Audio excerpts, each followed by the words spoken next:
Hello everyone. Today I'll be giving a very short and very unsweet commentary for this Pinksweets Infinite Lives glitch 1cc attempt. So the reason I say unsweet is because this game taught me a lot about frustration in shmups, but also, on a more serious note, a lot about boss milking and I guess how Yagawa games or these types of games work in general. And so when I embarked on doing this, I thought, well, it'd be a good opportunity to learn about what some of these games are about. But I feel like I didn't quite achieve that. I think I just kind of learned a very specific thing. But yeah, I think that'll play out in the gameplay here. So the thing behind the infinite lives glitch is that you need to collect 6 extends. So when you get 5 and you get one additional one, then it puts you like over an overflow or into like an overflow state where you just have infinite lives at that point. And so how this works is that if you look at the top right, there's this thing called the Zan counter, and for every 2,500 points you get, after the next like flying enemy I believe you kill, it drops an extend. So you get 3 extends that way, or actually more than that. And it really just involves the gameplay really just involves what you're seeing here, which is milking almost every mid boss and boss, such that you build up that Zan counter and get the extends to drop. There's one extend that's like a hidden extend that you don't need the Zan counter for, but all of the other ones you really need to be milking these bosses as much as possible. And I guess a little optimization also is that sometimes you get over 2,500 while milking a boss, but everything that happens over it doesn't overflow to the next counter or like the next 2,500. So you really need to kill something at that point in order to get life to drop, so then you can then start building towards your next one. And so that's kind of will come into play later, which is kind of interesting. Um, so here, this stage 1 mid boss, I try to get at least around 1,000 Zan counter by the end of this. And you can see here that I really needed to kill it before it timed out, because there's a really nasty timeout pattern that happens if you don't. So I'm using this like Pinksweets overlay, which makes this triggering this glitch much easier in general. So I would recommend getting it. I found a link to it in the STG Rev 2020 Discord in the Pinksweets channel. I don't want to advertise it or anything because it was unlisted and it's not my tool. So they decided to list it that way. So I would point you towards that direction if you wanted to get this. This is a MAME overlay, in case I didn't say that before. So with this boss, you essentially just want to wait for these missiles and shoot them to destroy them and build up your Zan counter. So I didn't mention how you build up your Zan counter. You just destroy enemies or, the like destructible bullets, which is what these missiles are. And yeah, so this boss really just fires a couple different patterns. It's all luck, whether or not it gives you many missiles or not. So probably one of another area of frustration is sometimes this boss just doesn't give you missiles at all and then times out. In which case you basically should reset at that point, because you kind of want to be at as high a Zan counter as possible. I'd say at, like around 2,000 after this boss. So you can see I'm at 1,700 right now. There's 56 seconds left, or 55 in the boss timer, and actually the HP is also a limiting factor here, where you do a little bit of damage to it depending on how many missiles you get. So that'll impact your eventual Zan counter at this point. Yeah, and so there's a lot of like mechanics in this game, and a lot of them I don't quite understand yet. But one of the biggest ones is like that it's useful for triggering the infinite lives glitch is that your bomb kind of just builds up while you're not shooting, and once it reaches max capacity, then you can kind of fire it. However, for triggering infinite lives, you don't really want to use it, because I believe it also counts negatively towards your Zan counter if you destroy things with it. So what I do in that boss fight is, what you're supposed to do is speed up and speed down. So if you press A and B at the same time, while your bomb is at max capacity, it actually cancels the charge, so you don't fire the bomb. And that's kind of important for milking that boss that you just saw, the stage 1 boss. However, it changes your speed every time you cancel the bomb.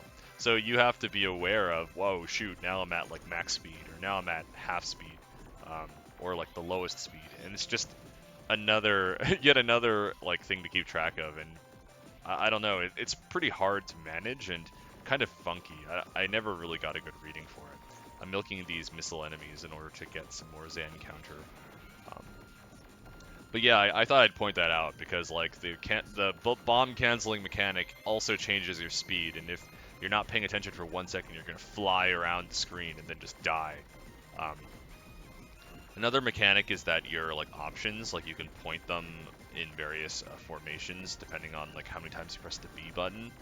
So from when I was researching how to do this glitch, I read that, and people wrote that the options killing things don't count toward your Zan counters. So you also want to be pointing them backwards as much as possible so that they kill as um, minimal enemies as possible. Here you can see I'm milking this large enemy for a bit, and there's going to be 2 more coming up. So I choose Shasta for this the character because she has like a pretty linear shot type for a lot of it, and also has a pretty good like wide shot to milk these sorts of patterns. And the linear aspect comes in handy for milking the stage 3 mid boss, which is kind of the tipping point of the run. So there's the first one up because I was over 2500. That's my first one. Now I'm gonna milk the stage 2 mid boss for a bit. Yet another mechanic about this game that took a while to understand was that you get a special power-up if you let 4 power-up items fall off the screen, and then the next one that falls will be kind of like glowing like really rapidly, and that shot has different properties depending on the shot type or the character and shot type that you use. So I picked Shasta, and to get type C I have to press A and B at the same time to select the character, and then wait for 4 power-ups to drop before I can then get the special power-up. And that special power-up is really handy because the rapid shot version of it is just a linear straight shot that does a lot of damage, which is really important for some bosses. And the wide shot that I'm using here is incredibly wide, so it can milk things very well. And so that's pretty imperative, or something that I realized was it's really important to get that special shot and to pick, you know, a combination of character and shot type that can achieve this. I'm going to try to milk this robot a little bit. He shoots these destructible purple bullets and can shoot one of several patterns. So this one is a pretty good one because it fires the blue bullets, or the purple destructible bullets. This is the same pattern, just on the opposite side, and it's going to die soon. So that kind of also limits the amount that you can milk it. Like, to be serious for a second, I know I'm sounding really negative on this game, but I really enjoy like the art style, and I really enjoy like the aesthetic. It's really pleasing. I think that's why there's this meme that everyone loves Pinksweets, right? But yeah, I mean the boss milking, I'm glad that I have some experience with how to do this now, but it's pretty painful, I gotta say. So this stage 2 boss, like, it's pretty dangerous, at least for someone who doesn't really know how to play the game. So I just try to kill it as fast as I can. And so how you do it is you just kind of dodge the rotating like razors to the left or right of the screen like this. And then you kind of try to dodge things in the middle. I also have my options pointing forward because for some bullet types in this game, your options absorb bullets. You can see that it makes dodging those patterns a bit safer. So I'm trying to speed kill it as fast as I can. You can milk this boss a little bit if it fires like these little options that fire destructible bullets, but I don't think it happens in this run. That's a laser that you just have to make sure isn't going to kill you.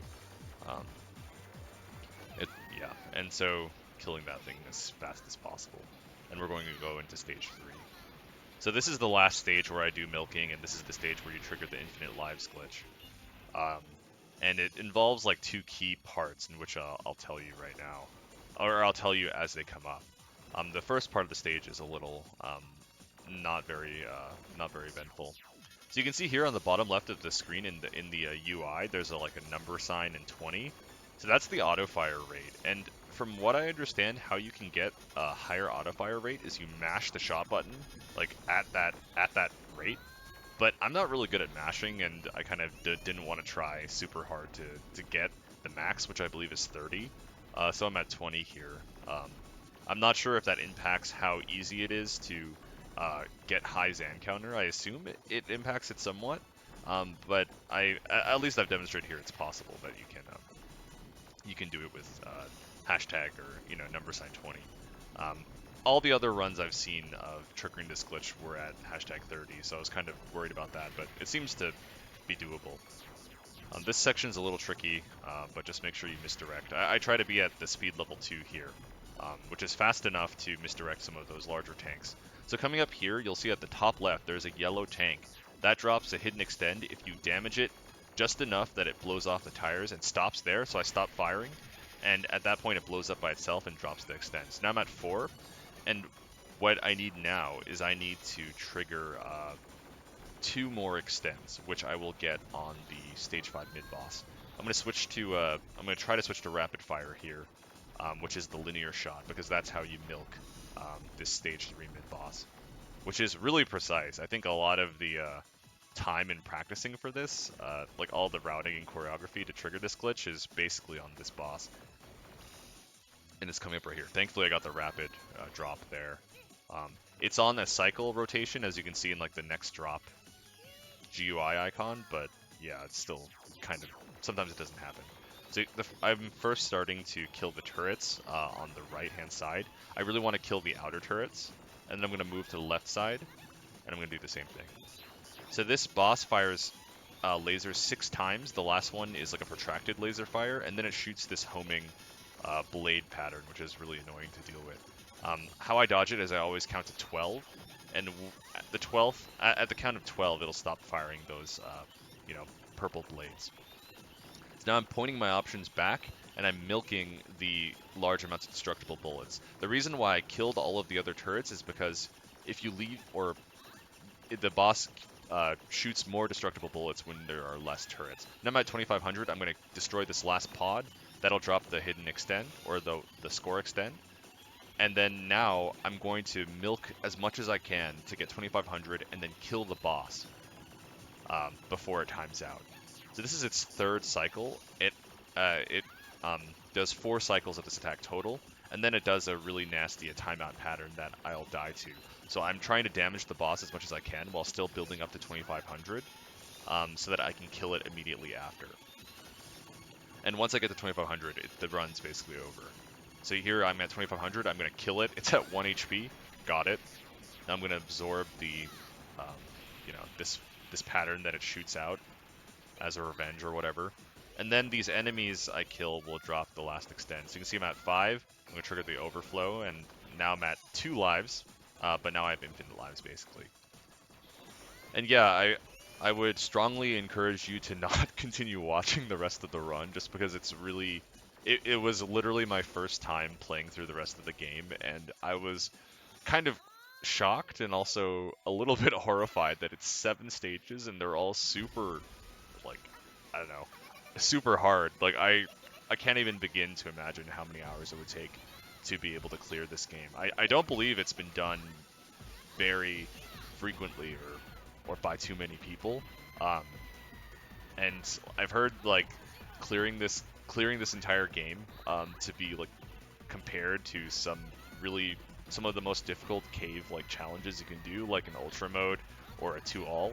And after kind of just dying hundreds of times to the rest of this run, I kind of believe it, just seeing like the sheer amount of stuff that it throws at you. So I'm rambling a lot, but what I'm trying to say is, if you're interested in seeing what the rest of this game looks like without the infinite lives, I would recommend watching Aquas's recent clear. He's one of the casters for STG Weekly and is overall really knowledgeable and really skilled player on YouTube and etc. I'm sure if you're watching this video, you probably know of this player. But they did a 1cc of this game recently and actually know how to play the game very well. So if you're interested in following up, aside from triggering this infinite lives glitch to get the scrubby clear, then I would recommend that video, and I'll put it in the description as well. So that being said, this video is going to take another probably half an hour, but I'm going to end the commentary here, and you're welcome to click off now. And, I appreciate you bearing with me through this commentary of this really odd game and this really odd glitch. But, I have some sense of satisfaction from executing it. Because essentially you have to no-miss up to the stage 3 mid-boss and execute a bunch of weird milking strategies in order to be given the gift or the reward of dying to the rest of this game. So with that being said, thanks so much.